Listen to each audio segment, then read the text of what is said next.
আসসালামু আলাইকুম, ডাক্তার সোহান বলছি। আজকে কথা বলবো বিসিএস প্রস্তুতির জন্য বুক লিস্ট নিয়ে। অনেকে মেসেজ করছেন যে কিভাবে বুক লিস্ট সিলেক্ট করব। আসলে এটা বলা একটু কঠিন। একেকজনের একেক সাবজেক্টে দুর্বলতা থাকে। একেকজন একেক সাবজেক্ট ডিটেইলস পড়তে চায়। কারো কোনো টপিক জানা থাকে। সো এটা ভ্যারিয়েবল হবে। তাও আমি বলে দেবো যে কোন বইগুলো লাগবে, কোন বইগুলো লাগবে না। আমি ফার্স্টে সাবজেক্ট ওয়াইজ বলার চেষ্টা করব। আর এরপরে আমি কিছু স্পেশাল বইয়ের নাম বলব, যেগুলো যেমন কোশ্চেন ব্যাংক, ডাইজেস্ট এগুলোর ব্যাপারেও হেল্প করব। প্রথমে আমি টেক্সট বুকগুলা বলবো আরকি। আর এই কমেন্ট বক্সে আমি আমার ইউটিউব চ্যানেলের লিঙ্ক আর টেলিগ্রাম চ্যানেলের লিঙ্ক, হোয়াটসঅ্যাপ লিঙ্ক এগুলো দিয়ে দেবো।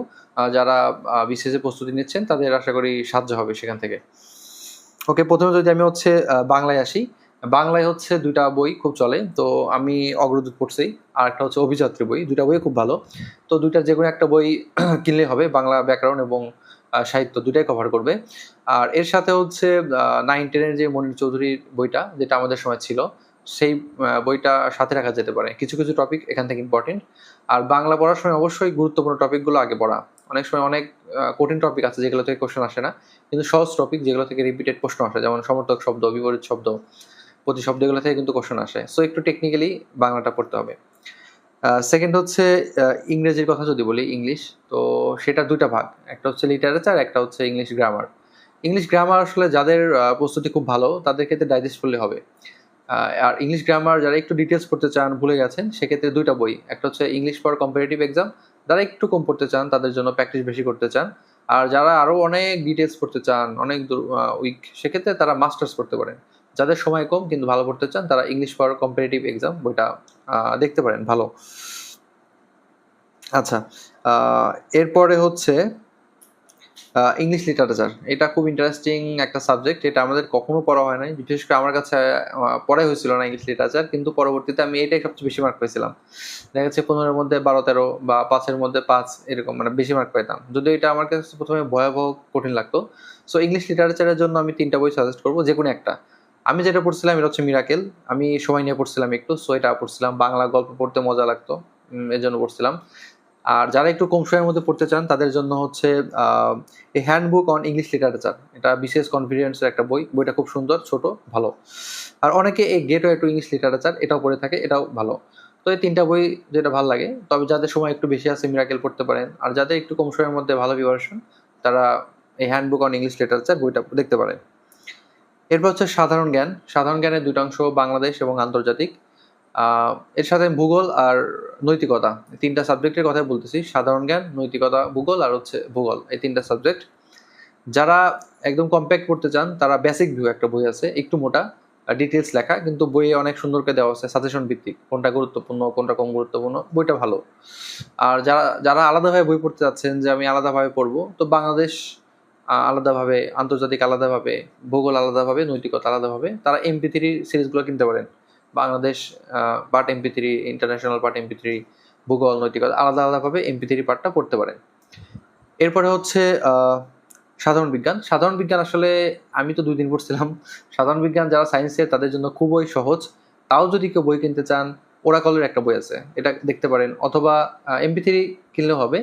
আর যাদের মানে একটু পড়া আছে, কারণ সায়েন্সের সবাই, সেক্ষেত্রে জাস্ট ডাইজেস্টের কয়েকটা ১০-১২ পেজ পড়লে ইনশাল্লাহ সাধারণ বিজ্ঞান যেটা, এটা সহজ লাগবে আরকি।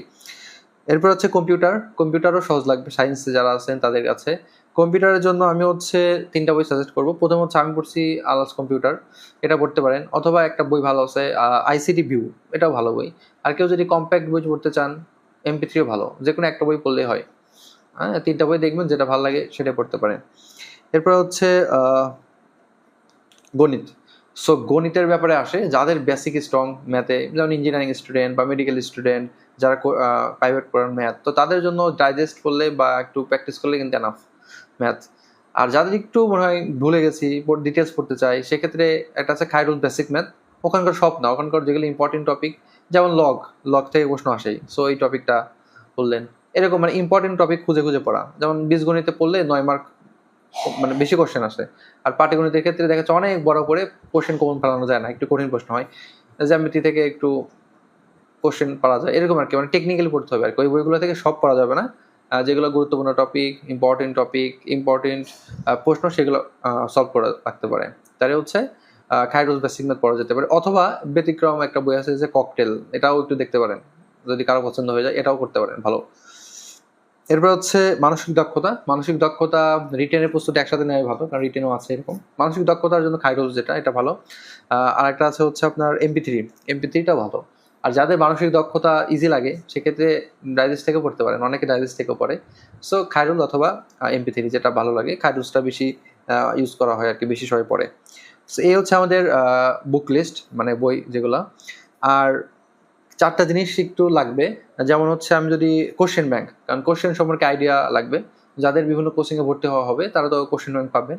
এছাড়া এক্সট্রা যদি কেউ কোশ্চেন ব্যাংক দেখতে চান কিভাবে কোশ্চেনের প্যাটার্ন হয়, সেক্ষেত্রে আমি 2টা সাজেস্ট করবো। একটা হচ্ছে প্রফেসরস, একটা হচ্ছে অ্যাসুরেন্স। আমি নিজে অ্যাসুরেন্স পড়ছি, সো অ্যাসুরেন্সটা দেখতে পারেন ভালো। আর ডাইজেস্ট হচ্ছে আসলে কি, সবগুলো টপিকের সামারি। যেমন অনেকে আছে যে নৈতিকতা শুধু ডাইজেস্ট থেকে দেখে যায়, অথবা যাদের ম্যাথ ভালো, ম্যাথ পার্টটা ডাইজেস্ট থেকে দেখে যায়। অনেকে গ্রামার ভালো, গ্রামারটা ডাইজেস্ট থেকে দেখে যায়। যেমন আমি সাধারণ বিজ্ঞানটা ডাইজেস্ট থেকে দেখছিলাম, ভূগোলটা ডাইজেস্ট থেকে দেখছিলাম। সো ডাইজেস্ট হচ্ছে সবগুলোর সামারি, মানে রিভিশনের সময় কাজে লাগে। যার যেটা একটু স্ট্রং পয়েন্ট সেটা ডাইজেস্ট থেকে পড়তে পারেন। আর যেটা একটু, যেমন বাংলা, সেটা হচ্ছে মেইন বই থেকে পড়া একটু ভালো, মানে যেটা আপনি পড়তেছেন সেটা থেকে পড়াই ভালো। সো ডাইজেস্ট 2টা সাজেস্ট করবো, ইনসেপশন অথবা বিসেপ্টরস, যে কোনো একটা আপনি কিনতে পারেন, যেটা আপনার ভালো মনে হয় আপনি সেটা নিতে পারেন।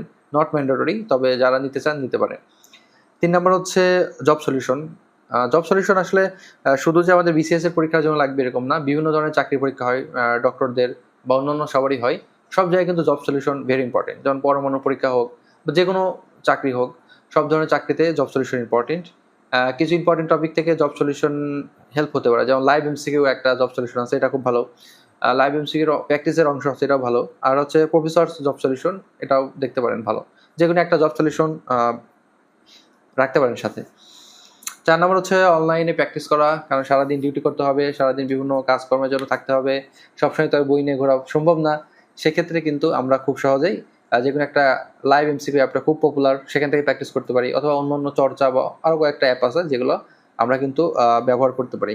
এ হচ্ছে আমাদের বুক লিস্ট, বা আমরা যারা প্রস্তুতি শুরু করতে যাচ্ছি তারা এই বইগুলো কিনে প্রস্তুতি শুরু করতে পারি। আর আমি আপনাদেরকে সাহায্য করতে পারি, হয়তো কিছু ছোটো ছোটো টপিকের ক্লাস নিয়ে, বা ছোটো ছোটো টপিকের 2-3 দিনের কোর্স করায়। যেমন হচ্ছে ইংলিশ লিটারেচারের ব্যাপারে হেল্প করতে পারি, ভূগোলের ব্যাপারে হেল্প করতে পারি, বিজ্ঞানের ব্যাপারে হেল্প করতে পারি, যেগুলো মনে করেন 3-4 দিনের মধ্যেই পুরোটা কভার করা যেতে পারে। এই টপিকগুলোতে আমি আপনাদেরকে হেল্প করতে পারি। আর যাদের আরও কোনো কিছু জানার থাকে, যারা সাহায্য চাচ্ছেন, ভাইয়া কীভাবে কী করবো, আমাকে নক করতে পারেন, আমি ইনশাল্লাহ সাহায্য করার চেষ্টা করব। আর নেক্সট কী টপিকে ভিডিও করতে পারি, মানে প্রত্যেক সাবজেক্ট ভিত্তিক সাজেশন ভিডিও বা পরামর্শমূলক ভিডিও করা যেতে পারে কিনা, এটা কমেন্টে জানাবেন। সবাইকে অসংখ্য ধন্যবাদ ভিডিওটা দেখার জন্য। আসসালামু আলাইকুম।